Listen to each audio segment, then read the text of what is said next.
जी, भोजपुरी का अजय देवगन है खेसारी लाल यादव जी। जी हाँ बिल्कुल। अब कैसे हम ये बात कह पा रहे हैं, तो पहले आप गाना सुनिए।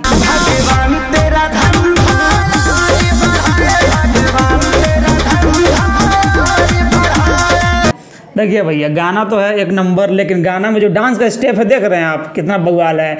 इतना बवाल स्टेप जो है शायद अजय देवगन भी नहीं कर पाते हैं, समझे ना। और अब आते हैं बात मतलब एक्शन पे। देखिए पहले, देखिए एक्शन देखिए।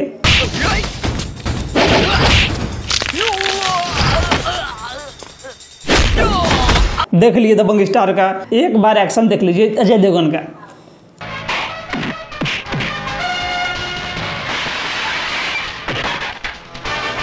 देखिए क्या अंतर है भैया। जितना भयंकर किक हमारे अजय देवगन मारते हैं, उतना ही आफत हमारे दबंग स्टार खेसारी लाल यादव जी मारते हैं कि नहीं मारते हैं।